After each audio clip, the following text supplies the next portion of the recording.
সুখের জন্য কবে থেকে যে ভালোবাসার চেয়েও ঐশ্বর্য সম্পদ এত বেশি গুরুত্বপূর্ণ হয়ে উঠল তা হয়তো ইতিহাসও জানে না। অর্থের নিলামে সুখ বিক্রি হয়, আর হয়তো বিক্রি হয় নারীও। সুখের বদলে নারীর কপালে তো আবহমান কাল ধরে বরাদ্দ রয়েছে অবহেলা, লাঞ্ছনা, অপমান। শুধু সুখ চলে যায়। আমাদের আজকের নিবেদন আমার প্রেমিক অন্ধকার সিরিজের নতুন গল্প, রবীন্দ্রনাথ ঠাকুরের কলমে দেনা পাওনা।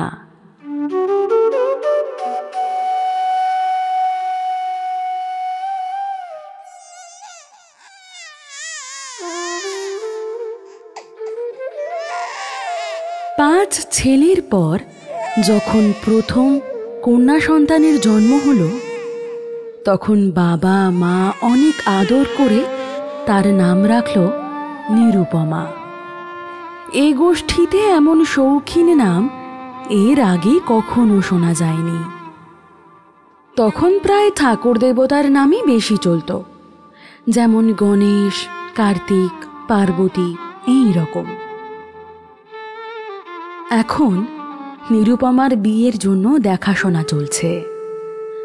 তার বাবা রামসুন্দর মিত্র অনেক খোঁজ করে চলেছেন, কিন্তু কোনো পাত্রই তার মনের মতন হয় না। শেষে এক বড় রায়বাহাদুরের ঘরের একমাত্র ছেলেকে খুঁজে পেয়েছেন তিনি। যদিও সেই রায়বাহাদুরের পৈতৃক বিষয় আশয় অনেকটাই কমে গেছে, কিন্তু ঘর তো বনে দিয়ে। কিন্তু গোল বাঁধল অন্যদিকে। বরপক্ষ 10,000 টাকা পণ এবং বিশাল দান সামগ্রী চেয়ে বসেছে। কিন্তু রামসুন্দর কোনো রকম চিন্তা ভাবনা না করে তাতেই রাজি হয়ে যান।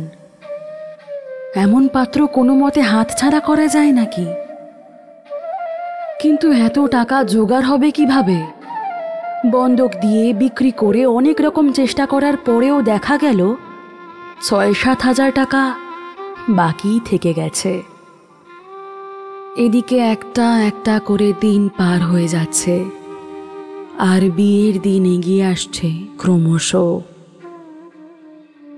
অবশেষে সেই বিশেষ দিনটি এসে উপস্থিত। নিতান্ত অতিরিক্ত সুদে একজন বাকি টাকাটা দেবে বলেছিল, তাই সময় মতন সব টাকা হাতে এলো না। বিয়ের আসরে তুমুল গন্ডগোল বেঁধে গেল। আমাদের রামসুন্দর বাবু রায়বাহাদুরের হাতে পায়ে ধরে বললেন, মশাই, শুভ কাজটা আগে সম্পন্ন হয়ে যাক, আমি তারপরে অবশ্যই টাকা পয়সা সব শোধ করে দিব। রায়বাহাদুর বললেন, ওই কাজটি হচ্ছে না। টাকা হাতে না পেলে বর কিন্তু আসবে না আসরে, বুঝলেন কিনা? হ্যাঁ, এই সম্পূর্ণ ব্যাপারটা ছড়িয়ে পড়তে বেশিক্ষণ সময় লাগলো না। অন্তঃপুরে একটা কান্নার রোল উঠল।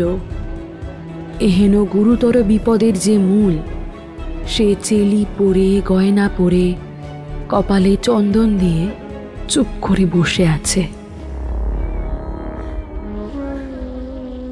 ভাবি শ্বশুর বাড়ির প্রতি তার যে খুব একটা ভক্তি কিংবা অনুরাগ জন্মাচ্ছে মনে, তা বলা যায় না। এর মধ্যে একটা ভালো ঘটনা ঘটল। বর হঠাৎ তার বাবার অবাধ্য হয়ে বলে উঠল, কেনা বেচা, দরদাম এইসবের কথা আমি বুঝি না। বিয়ে যখন করতে এসেছি তখন বিয়ে করে তারপরেই যাব। এহেন ব্যবহারে যে তার বাবা খুব খুশি হলো তা নয়। তিনি যাকেই সামনে পেলেন তাকেই বলতে লাগলেন, দেখেছেন দেখেছেন আজকালকার ছেলে মেয়েদের কি ব্যবহার দেখেছেন?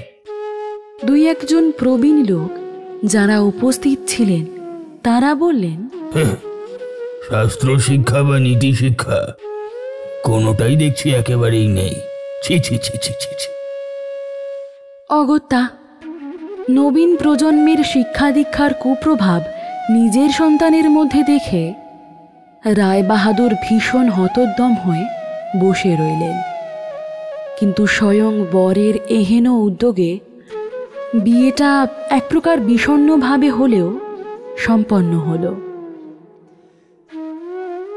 নিরুপমা যখন শ্বশুরবাড়ির উদ্দেশ্যে রওনা দিতে যাবে, তার বাবা তাকে বুকে টেনে আর চোখের জল ধরে রাখতে পারলেন না।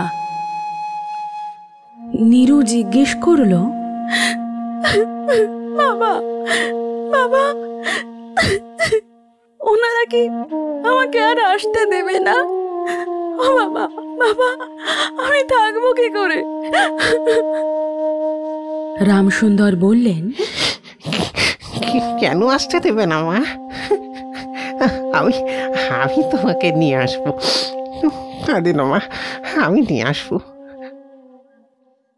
রামসুন্দর কিন্তু প্রায়ই মেয়েকে দেখতে যেতেন, কিন্তু বেয়াই বাড়িতে তার কোনো প্রতিপত্তি ছিল না। সে বাড়ির চাকরগুলো পর্যন্ত তাকে নিচু নজরে দেখত। অন্তঃপুরের বাইরে একটা স্বতন্ত্র ঘরে 5 মিনিটের জন্য কোনো দিন হয়তো মেয়েকে দেখতে পেতেন, কোনো দিন আবার দেখতে পেতেনও না। কুটুম্ব বাড়িতে এ জাতীয় অপমান আর কাহাতক সহ্য হয়? তাই রামসুন্দর স্থির করল, যেমন করেই হোক পণের টাকাটা তাকে শোধ দিতেই হবে। কিন্তু ইতিমধ্যে যে ঋণ ভার তার কাঁধে এসে চেপেছে, তারই ভার সামলানো তার পক্ষে দুঃসাধ্য হয়ে উঠেছিল। খরচের পর তার টাকার অত্যন্ত টানাটানি পড়ে গেছিল। রীতিমতো তাকে পাওনাদারদের চোখ এড়িয়ে চলার জন্য সবসময় নানারূপ কৌশল অবলম্বন করতে হতো। অপরদিকে নিরুপমার শ্বশুর বাড়িতে উঠতে বসতে মেয়েকে খোঁটা সহ্য করতে হচ্ছিল। বাবার নামে নানান নিন্দে শুনে ঘরে গিয়ে একলা চোখের জল ফেলা তার প্রতিদিনের নিয়ম হয়ে দাঁড়িয়েছিল। বিশেষ করে তার শাশুড়ির রাগ আর কিছুতেই যেন মিটে না। যদি কেউ বলে, আহা কি স্ত্রী, বউটার মুখ দেখলে যে চোখ পুরো জড়িয়ে যায়, শাশুড়ি ঝংকার দিয়ে বলে উঠত, চিরি তো ওই বাড়ি, যেমন ঘরের মেয়ে তেমন তার চিরি। এমনকি বউয়ের খাওয়া পরারও যত্ন হতো না। যদি কোনো দয়াশীল প্রতিবেশিনী কোনো ভুল ধরত, শাশুড়ি বলতো, ওই ডে রয়েছে। অর্থাৎ মানে একটাই, বউয়ের বাপ যদি পুরো দাম দিত তবে মেয়ে পুরো যত্ন পেত। সকলেই এমন ভাব দেখায় যেন বউয়ের সে বাড়িতে কোনো অধিকারই নেই, যেন ফাঁকি দিয়ে সে সেখানে প্রবেশ করেছে। নীরুর প্রতি এই সকল অনাদর এবং অপমানের কথা তার বাবার কানে উঠেছিল কোনোভাবে। তাই রামসুন্দর অবশেষে নিজের বসত বাড়ি বিক্রির চেষ্টা করলেন। কিন্তু তার ছেলেদের যে গৃহহীন করতে বসেছেন, সে কথা তাদের থেকে চেপে গেলেন। ঠিক করেছিলেন যে বাড়ি বিক্রি করে সেই বাড়ি ভাড়া নিয়ে থাকবেন। এমন কৌশলে থাকবেন যে যতদিন তিনি বেঁচে আছেন ততদিন যেন সে কথা ছেলেরা জানতে না পারে। কিন্তু তা আর হলো না। ছেলেরা জানতে পারল। সকলে এসে কান্নাকাটি করা শুরু করে, বিশেষত বড় 3 ছেলে যে বিবাহিত এবং তাদের কারো সন্তানও আছে। তাদের আপত্তির যে গুরুত্ব রয়েছে। অগত্যা বাড়ি বিক্রি স্থগিত হলো। তখন আর কোনো রকম উপায় না দেখে রামসুন্দর বিভিন্ন জায়গা থেকে বেশি সুদে অল্প অল্প করে টাকা ধার করতে লাগলেন। শেষে এমন অবস্থা হলো যে সংসারের খরচ চালানো অসম্ভব হয়ে উঠল। নীরু তার বাবার মুখ দেখে সব বুঝতে পারত। বৃদ্ধ বাবার চুলের পাক, তার শুকনো মুখ, সবসময় সংকুচিত মনোভাব এবং দুশ্চিন্তা কিছুই নিরুপমার চোখের আড়াল হতো না। মেয়ের কাছে যখন তার বাবা অপরাধী, তখন সে অপরাধের অনুতাপ কি গোপন রাখা যায়? রামসুন্দর যখন বেয়াই বাড়ির অনুমতিতে অল্প সময়ের জন্য হলেও মেয়ের দেখা পেতেন, তখন বাপের বুক যে কেমন করে ফাটে তা তার হাসি দেখলেই টের পাওয়া যেত। সেই ব্যথিত পিতৃ হৃদয়কে সান্ত্বনা দেবার উদ্দেশ্যে কিছুদিনের জন্য হলেও বাপের বাড়ি যাওয়ার জন্য নীরু ভীষণ অধীর হয়ে উঠেছিল। বাবার ম্লান মুখ দেখে সে আর দূরে থাকতে পারছিল না। একদিন সে রামসুন্দরকে ডেকে বলল, বাবা, আমাকে একবার বাড়ি নিয়ে চলো না। রামসুন্দর উত্তরে বলেছিল, আচ্ছা রে মা। কিন্তু রামসুন্দর জানতেন তার কোনো জোর নেই নিজের মেয়ের উপরে। বাবার প্রতি যে স্বাভাবিক অধিকার থাকে তা যেন পণের টাকার পরিবর্তে বন্ধক রাখতে হয়েছে। এমনকি নিজের মেয়েকে সামান্য দেখতে চাওয়াটাও যেন অতি সসংকোচে ভিক্ষা চাইতে হয়, এবং সময় বিশেষে নিরাশ হলে দ্বিতীয় কোনো কথা বলারও মুখ থাকে না। কিন্তু মেয়ে যখন নিজের বাড়ি আসতে চাইল, বাবা তাকে না এনে কেমন করে থাকে? তাই বেয়াইয়ের নিকট সেই সম্বন্ধে আর্জি জানানোর আগে রামসুন্দর বহু হীনতা, কত অপমান, কত ক্ষতি স্বীকার করে মাত্র 3,000 টাকা সংগ্রহ করেছিলেন। সেই অর্থ জোগাড়ের ইতিহাস এই মুহূর্তে বরং গোপন থাক।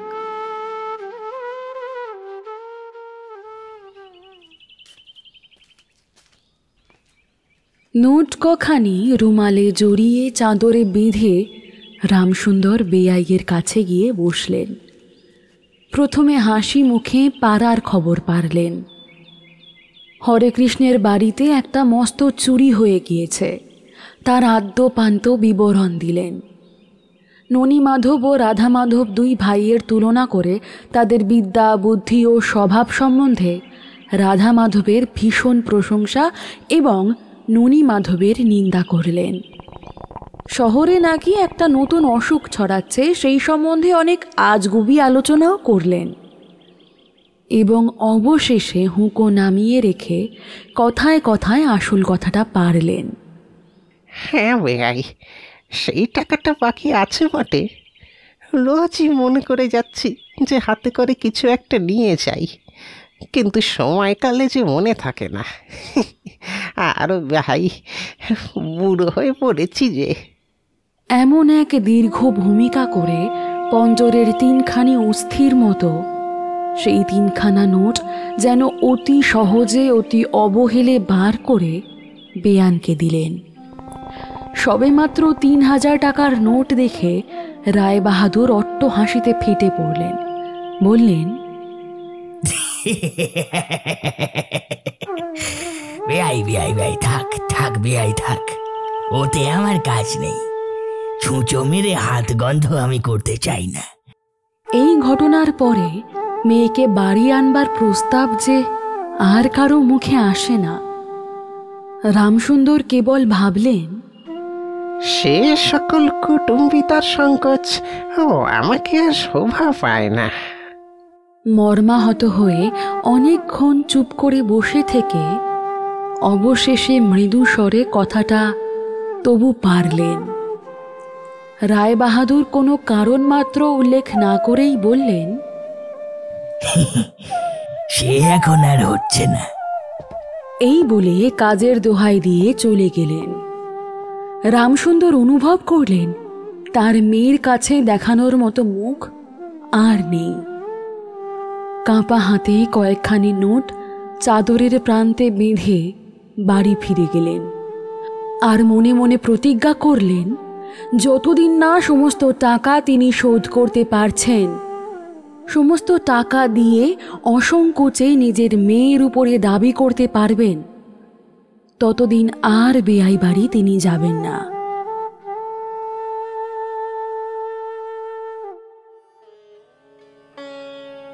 মাঝে বহুদিন পার হয়ে গেল। নিরুপমা লোকের পর লোক পাঠায়, কিন্তু বাবার দেখা পায় না। অবশেষে অভিমান করে লোক পাঠানো বন্ধ করল। তখন রামসুন্দরের মনে বড্ড কষ্ট হলো, কিন্তু তবু তিনি গেলেন না। দেখতে দেখতে আশ্বিন মাস আসলো। রামসুন্দর বললেন, এবারে পুজোর সময় মাকে ঘরে আনবই, নইলে আমি। খুব একটা শক্ত রকম শপথ করলেন। পঞ্চমী কি ষষ্ঠীর দিনে আবার চাদরের প্রান্তে গুটি কতক নোট বেঁধে রামসুন্দর বেয়াই বাড়ির উদ্দেশ্যে যাত্রার উদ্যোগ নিলেন। 3 বছরের এক নাতি এসে বলল, আমার জন্য গাই কিনতে আসছিস? বহুদিন থেকেই তার ঠেলা গাড়িতে চড়ে হাওয়া খাওয়ার শখ, কিন্তু কিছুতেই তা মেটার উপায় ছিল না। 6 বছরের এক নাতনি এসে সমাদরে বলল, দাদান দাদান, আমার না পুজোর নিমন্ত্রণে যাবার মতো একদম ভালো কাপড় নেই, একটা কিনে দেবে গো। রামসুন্দর অবশ্য তা জানতেন এবং এই ব্যাপারগুলো নিয়ে তামাক খেতে খেতে বৃদ্ধ অনেক চিন্তা করলেন। রায়বাহাদুরের বাড়িতে যখন পুজোর নিমন্ত্রণ হবে, অতি সামান্য হলেও গয়না দিয়ে সাজিয়ে অনুগ্রহ পাত্র হয়ে দরিদ্রের মতো যেতে হবে। এ কথা মনে করে তিনি অনেক দিন দীর্ঘশ্বাস ফেলেছেন, কিন্তু তাতে তার কপালের বলিরেখা গভীর থেকে গাঢ়তর হওয়া ছাড়া আর কোনো ফলই হয়নি। দরিদ্র পীড়িত ঘরের কান্নার শব্দ কানে নিয়ে বৃদ্ধ বাবা তার মেয়ের শ্বশুর বাড়িতে প্রবেশ করলেন। আজ তার সে সংকোচ ভাব আর নেই। দারোয়ান এবং সে বাড়ির চাকরদের মুখে তার প্রতি চকিত সলজ্জ দৃষ্টি আজ দূর হয়ে গিয়েছে, যেন তিনি নিজের বাড়িতে প্রবেশ করলেন।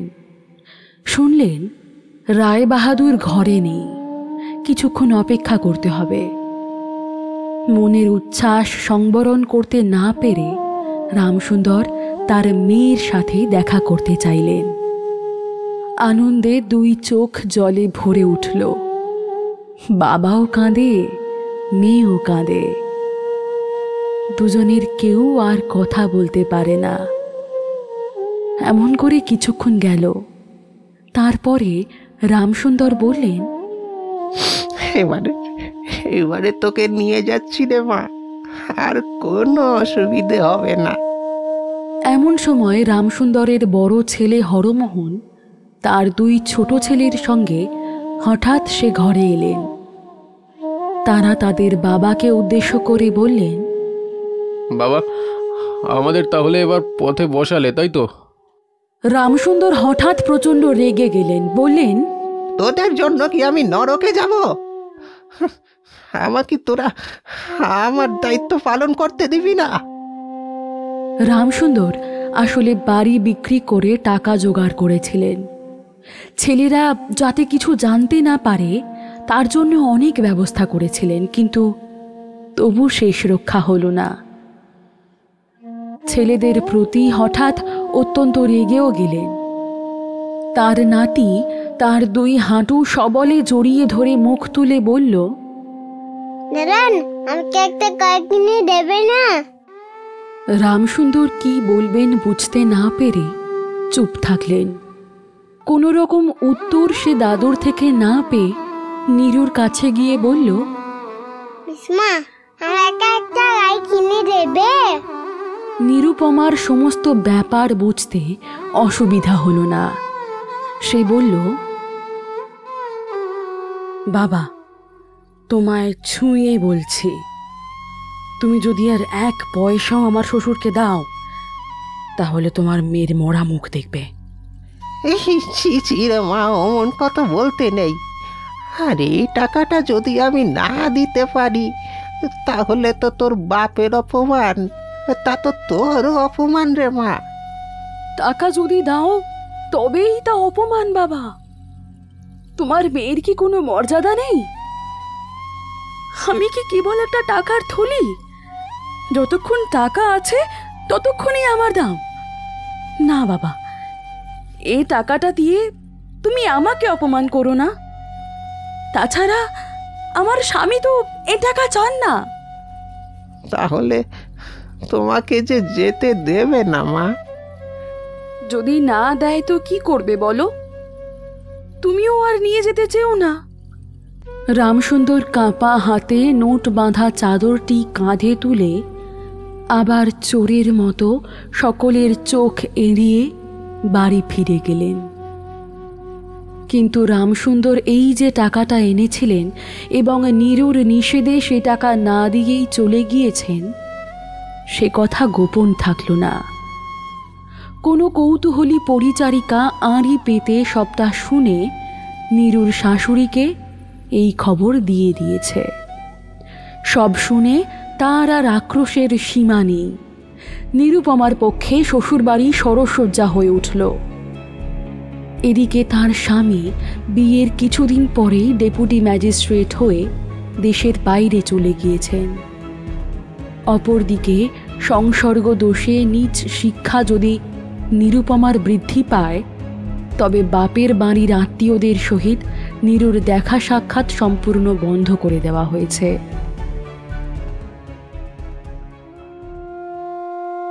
এমন সময় নীরু ভীষণ এক অসুখে পড়ল। কিন্তু সেজন্য তার শাশুড়িকে সম্পূর্ণ দোষ দেওয়া যায় না। শরীরের প্রতি সে অত্যন্ত অবহেলা করা শুরু করেছিল। কার্তিক মাস হিমের সময়। সমস্ত রাত মাথার দরজা খোলা থাকত। এমন শীতের সময় গায়ে কোনো কাপড় নেই, খাওয়া দাওয়ার কোনো নিয়ম নেই। দাসীরা যখন মাঝে মাঝে খাবার আনতে ভুলে যেত, তখন সে তাদের কখনো একবারের জন্য মুখ খুলে মনে করিয়ে দিত না। সে যে পরের ঘরের দাসদাসী এবং কর্তা গৃহিণীদের দয়ায় বাস করছে, তা তার মনে বদ্ধমূল হয়ে উঠেছিল। কিন্তু তার এই রূপ মনোভাবটাও তার শাশুড়ির সহ্য হতো না। যখনই খাওয়া দাওয়ার প্রতি নীরুর অবহেলা তার চোখে পড়ত, তখনই শাশুড়ি বলতেন, নবাবের বাড়ির মেয়ে কি না, গরিবের অন্যের মুখে রুচছে না। আবার কখনো বা বলতেন, দেখো না একবার চিনিটা হচ্ছে, দেখো যত দিন যাচ্ছে তত জন্য পোড়া কাঠ হয়ে যাচ্ছে, পোড়া কাঠ। রোগ যখন গুরুতর হয়ে উঠল, তখন শাশুড়ি বললেন, সব ওর ন্যাকামি, সব আমি বুঝি। অবশেষে একদিন নীরু সবিনয়ে শাশুড়িকে বলল, মা, বাবাকে আর আমার ভাইদের বড্ড দেখতে ইচ্ছে করছে গো, একবার দেখবো। যত সব বাপের বাড়ি যাবার ছল। বললেই হয়তো বিশ্বাস করবেন না, যেদিন সন্ধ্যার সময় নীরুর শ্বাস উঠল, সেই দিন প্রথম ডাক্তার দেখতে এসেছিল।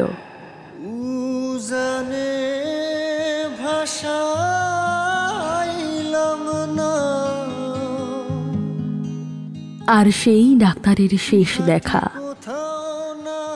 বাড়ির বড় বউ মরেছে, খুব ধুমধাম করে অন্ত্যেষ্টিক্রিয়া সম্পন্ন হলো।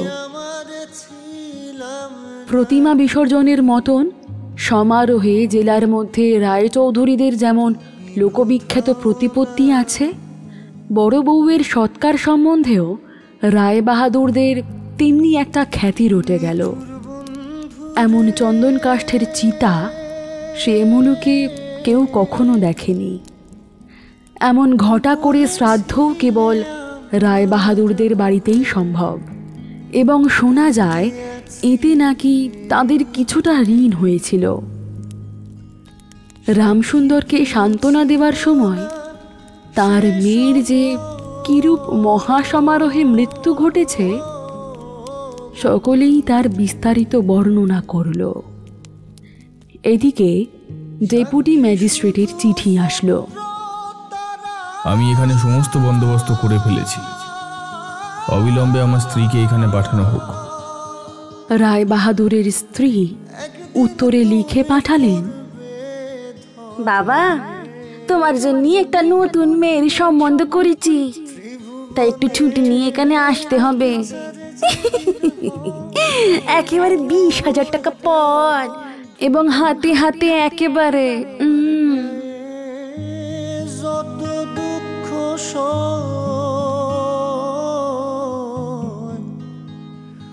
বন্ধু আরে করো তোমার মনে জালো। মানুষ তো সস্তা, তার চেয়েও সস্তা নারী। একটা জীবনের বিনিময় মূল্য মাত্র 10,000 টাকা।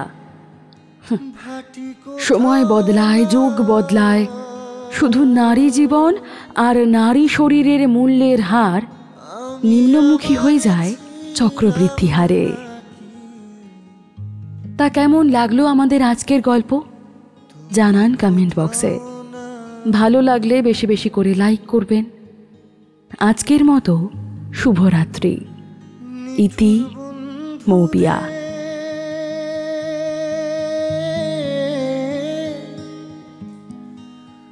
বলেছিলে আমার হবে, মন দিয়েছি ভেবে, সাক্ষী কেউ ছিল না সে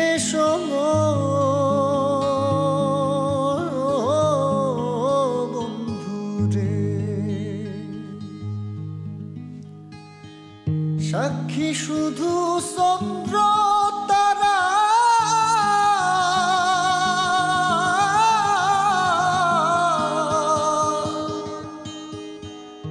একদিন তুমি পড়বে ধরা রে বন্ধু,